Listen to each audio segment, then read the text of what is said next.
খুনি হাসিনা সেবা দাসদের বিরুদ্ধে চূড়ান্ত লড়াইয়ের ডাক হাদির। অন্তর্বর্তী সরকারের আমলেই হাসিনার বিচারের রায় হবে।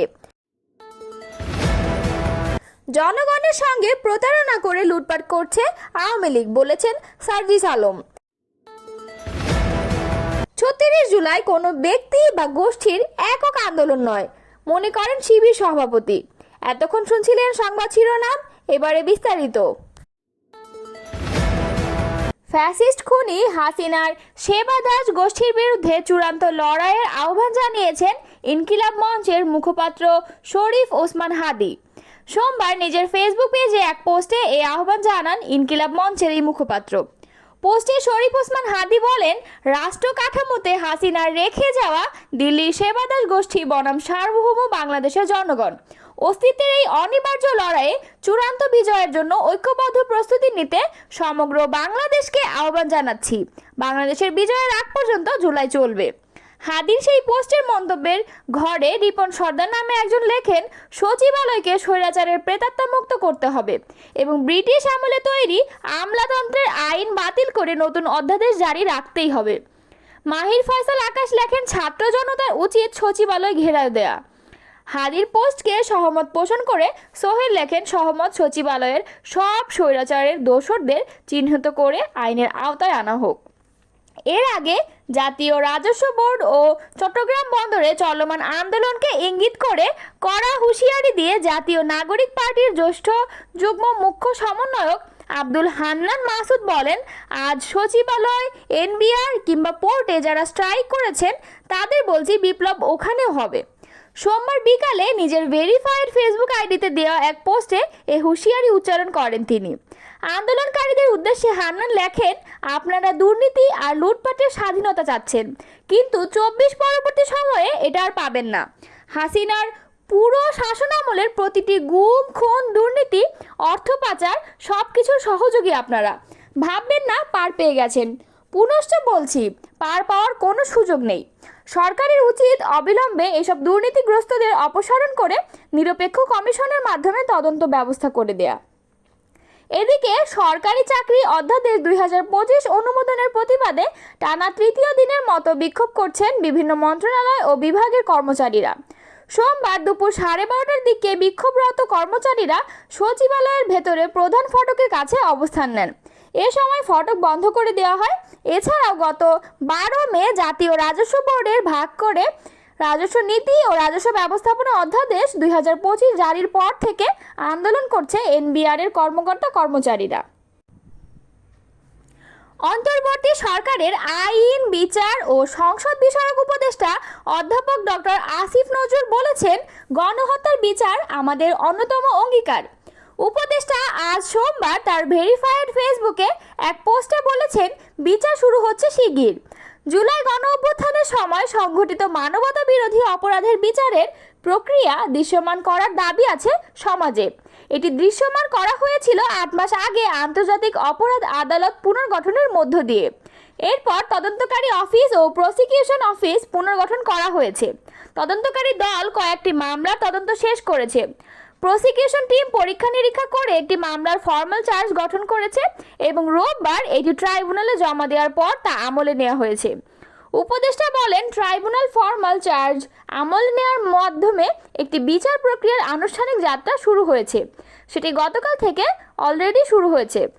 মানবতা বিরোধী অপরাধের প্রধান আসামি হিসেবে শেখ হাসিনার মামলার বিচারের শুনানি পর্ব শুরু হচ্ছে অচিরেই।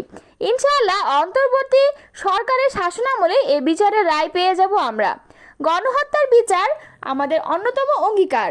রাজধানীর চানখারপুলে গত ৫ আগস্ট ছাত্র জনতার অভ্যুত্থানের সময় ৬ জনকে হত্যার ঘটনায় ঢাকা মহানগর পুলিশের সাবেক কমিশনার হাবিবুর রহমান হাবিব সহ ৮ জনের বিরুদ্ধে আন্তর্জাতিক অপরাধ ট্রাইব্যুনালে আনুষ্ঠানিক অভিযোগ দাখিল করা হয়েছে। এর মধ্যে জুলাই বিপ্লবের প্রথম মামলার আনুষ্ঠানিক বিচার প্রক্রিয়া শুরু হলো। গত ২০ এপ্রিল এ মামলায় ৮ জনকে অভিযুক্ত করে একটি পূর্ণাঙ্গ তদন্ত প্রতিবেদন দাখিল করে ট্রাইব্যুনালের তদন্ত সংস্থা সেই প্রতিবেদন রোববার ট্রাইব্যুনালে আনুষ্ঠানিকভাবে দাখিল করার মধ্য দিয়ে এ বিচার প্রক্রিয়া শুরু হয়। অভিযুক্তদের মধ্যে রয়েছে ঢাকা মেট্রোপলিটন পুলিশের সাবেক কমিশনার হাবিবুর রহমান, সাবেক যুগ্ম কমিশনার সুদীপ কুমার চক্রবর্তী, রমনা অঞ্চলের সাবেক অতিরিক্ত উপ কমিশনার সহ শাহ আলম ও মোহাম্মদ আখতারুল ইসলাম, সাবেক প্রধানমন্ত্রী শেখ হাসিনা, সাবেক সড়ক পরিবহন ও সেতু মন্ত্রী উবায়দুল কাদের, সাবেক স্বরাষ্ট্রমন্ত্রী আসাদুজ্জামান খান কামাল, সাবেক আইজিপি চৌধুরী আবদুল্লাহ আল মামুনের বিরুদ্ধে চানখারপুল হত্যাকাণ্ডের নির্দেশদাতা হিসেবে চিহ্নিত হয়েছে। শেখ হাসিনার নির্দেশ বাস্তবায়ন করেন সাবেক স্বরাষ্ট্রমন্ত্রী ও সাবেক আইজিপি। জাতীয় নাগরিক পার্টির উত্তরাঞ্চলীয় মুখ্য সংগঠক সার্জিস আলম বলেছেন, আমরা দেখেছি পুলিশ টাকা ছাড়া কাজ করে না। গত 17 বছরে ডিমলার রাস্তাঘাটের কোনো উন্নয়ন হয়নি। মানুষের সঙ্গে প্রতারণা করে লুটপাট করা হয়েছে। সোমবার বিকালে নীলফামারীর ডিমলা শহীদ মিনার চত্বরে পথসভায় প্রধান অতিথির বক্তব্যে তিনি এসব কথা বলেন। যাদের নেতৃত্বে 2024 সালের ছাত্র আন্দোলন সংঘটিত হয়েছে তাদের নেতৃত্বে জাতীয় নাগরিক পার্টি গঠিত হয়েছে উল্লেখ করে সার্জিস আলম বলেন, বাংলাদেশে বর্তমান রাজনৈতিক দল থাকবে তখন দলগুলোর মধ্যে ভালো কাজ করার প্রতিযোগিতা শুরু হবে। যদি 1 থেকে 2টি শক্তিশালী রাজনৈতিক দল থাকে তখন জনগণের হাতে অপশন কম থাকে, একবার একজন পরে আর একজন ঘুরে ফিরে আসে। নির্বাচন পদ্ধতির সমালোচনা করে তিনি বলেন, আমরা মনোনয়নের কালচার দেখেছি, মার্কার কালচার দেখেছি। যখন ক্ষমতাসীন দলে একটি মার্কা পায় প্রশাসন তাকে জোর করে জিতিয়ে দেওয়ার আপ্রাণ চেষ্টা করে। নির্বাচনের আগে গণহত্যার বিচার করতে হবে। উল্লেখ করে সার্জিস বলেন, জুলাই ঘোষণাপত্র বাস্তবায়ন করতে হবে। আমরা নির্বাচন চাই, তবে সেটা স্থানীয় সরকার নির্বাচন। স্থানীয় সরকার নির্বাচন আগে না হলে সরকারি দল স্থানীয় সরকার নির্বাচনে প্রভাব বিস্তার করবে। এ সময় বক্তব্য রাখেন যুগ্ম আহ্বায়ক সরোয়ার তুষার, মুখ্য সংগঠক আবু সাইদ লিওন, যুগ্ম মুখ্য সংগঠক আলী নাসের খান এবং আসাদুল্লাহ আল গালিব। ছাত্র শিবিরের সভাপতি জাহিদুল ইসলাম বলেছেন, 36 জুলাই কোনো ব্যক্তি বা গোষ্ঠীর একক আন্দোলন নয়, এটি ছিল জাতির সম্মিলিত ঐক্যের প্রতীক। সোমবার 26 মে নিজের ফেসবুক আইডিতে দেওয়া এক বার্তায় তিনি এই মন্তব্য করেন।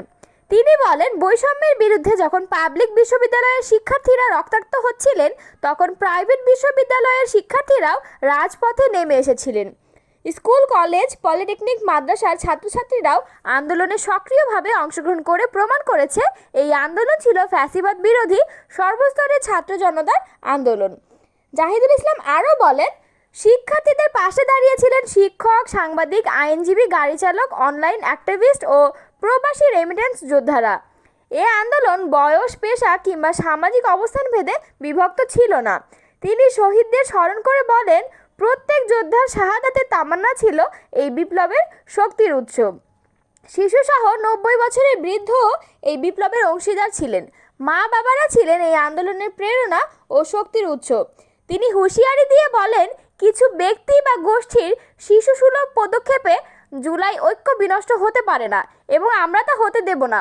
জাতীয় ঐক্য সমুন্নত রাখতেই আমাদের এই প্রচেষ্টা চলবে। বার্তায় সবাইকে আহ্বান জানিয়ে তিনি বলেন, জাতীয় ঐক্যের শক্তিশালী করতে হলে জুলাইয়ের দিনগুলোর স্মৃতি সবাইকে সতেজ রাখতে হবে এবং লিখতে হবে।